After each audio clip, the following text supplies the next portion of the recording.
Today is the 11th of November, and that is Remembrance Day for a lot of Commonwealth countries. Originally, it was created so that we could reflect on the lives that were sacrificed during the battles of World War One, but up until today, it's been used more to encompass all conflicts that certain Commonwealth countries have been involved in.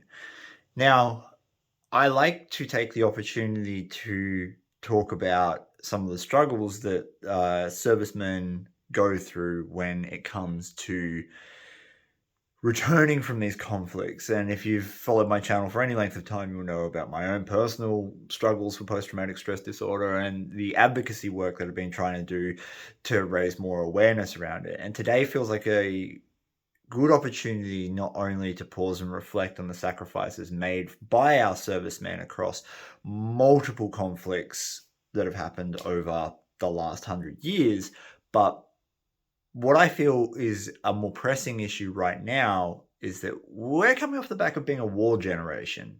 Now, that might seem a little bit of an extreme statement, but if you can see, if I look back at my own history in terms of its chronology, is that when I was just going into high school, the Second Gulf War kicked off. And from that point, we had 20 straight continuous years of multiple conflicts. And even before that, we had the First Gulf War, we had East Timor here in Australia. And that's a couple of different generations now that have lived with that, not only within the armed forces, but people like myself in the civilian world that watch these things unfold. And I think it's had a really big impact on the way that we function as a society. And we're now left with the aftermath of that, which is a lot of people who did multiple tours of duty coming back to a civilian lifestyle, integrating back in with their families, and possibly being left with some very serious PTSD related issues. You see, post-traumatic stress disorder doesn't just affect the individual who went through the trauma, it bleeds out into the family surrounding them, the family and their friends and their social network, especially if it's undiagnosed or if it's left untreated in some kind of way. And it's a hard thing to deal with because you're asking someone to go and do a not only very dangerous job, but one that could possibly run into some moral and ethical conflicts within themselves. You put a person in a situation where they are required to defend and possibly kill other people, you're going to run into those issues. I feel in some respects this is a similar generation of people to what happened after the Vietnam War. 10 years of conflict, a very contentious war, a very politicized war, the first televised war, and we're in a similar boat in terms of the media reach and the political fallout as what Vietnam was. If you consider that Vietnam was the first war that was truly televised, with the public getting an opportunity to see sort of firsthand what combat was really like, well, we've just had that happen for the last 20 years on steroids because of the advent of social media, mobile phones, GoPros, and the internet. So we've got a minute by minute account of what happened in these conflicts. And this is what I'm saying, it's had a massive effect on society at large, not just those who served. That is not to take away from the sacrifices that the men and women of multiple ADF organizations from across the world have gone through, not at all. I'm just saying that the impact seems to be very similar to seeing the first ever televised war. And now it feels to me, from what I can see in my limited experience with dealing with PTSD and the social and political fallout from those sort of problems that can arise from having PTSD, is that we need to start having really delicate and powerful conversations around what's happened over the last couple of decades. My great-grandfather's generation of World War II didn't talk about the war. My grandfather's generation of Vietnam didn't talk about the war. And bottling all that stuff up inside, I think,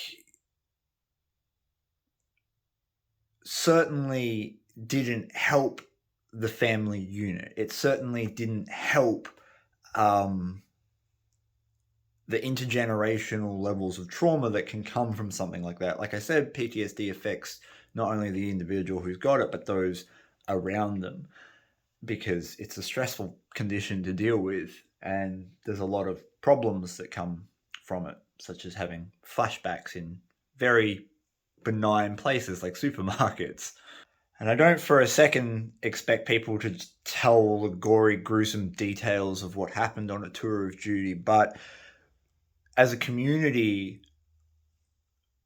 bringing back together the family unit, bringing back together the friends units, bringing back together the ability to clearly and openly communicate between each other, I can only see it having a net positive outcome compared to previous generations that have done the opposite to that.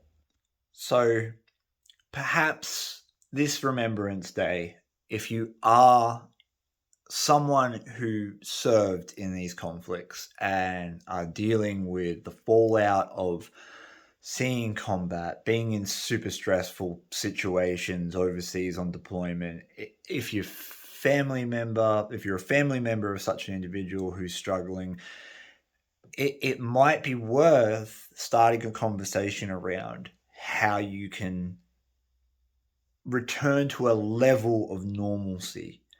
And that is an incredibly vulnerable position to put yourself in. It possibly is a very vulnerable position for a family member to try and start that conversation. And I can totally understand that it's probably sometimes, in my own experience, was when people tried to start those conversations was met with anger and resentment. And we don't want that. We want to do it with compassion and love. We're not asking people to, again, divulge all the gory details. That's somewhat irrelevant. What we're asking for is we want to let the people who are struggling, know that they're loved and they're cared about, and that there are people around them that are willing to put in the effort to help them get better without judgment, without the guilt or the shame or anything else that might be attached to that trauma. Obviously, the suggestions that I've made in the past on my channel are things like seeking help from someone who knows how to do EMDR. That's a very good therapy for people who have complex post-traumatic stress disorder. It doesn't make you relive the experiences. Not talking therapy. You don't have to regurgitate all the crap that happened to you. And it's been proven to be very, very efficient. And seeking help like that with the support of your family member, it might be overwhelming for you to go out and make the phone calls to find someone with EMDR to do something like that. But that's where I'm asking the family members to start that conversation. Hey, if you need help, I can make the phone call for you. I can do the research online to see about it. I can drive you to the doctor's office, whatever it might be. We need to start having a conversation about it, because the sad statistic is that we've lost more soldiers here in Australia to suicide than we have overseas on deployment. And I know it's the same for America, and I'm pretty sure it's the same for Canada and the UK. And it's preventable. That's the thing. It's definitely preventable in a lot of cases. So if you're in that situation, try to have that conversation. Try to have it with compassion and some love and some understanding. You don't need to fix anything. You don't need to change anything. Just start the conversation. Start that ball rolling. And this Remembrance Day, we should not only be remembering those who sacrificed everything in the name of their countries, but those who are still sacrificing every single day dealing with this sort of stuff.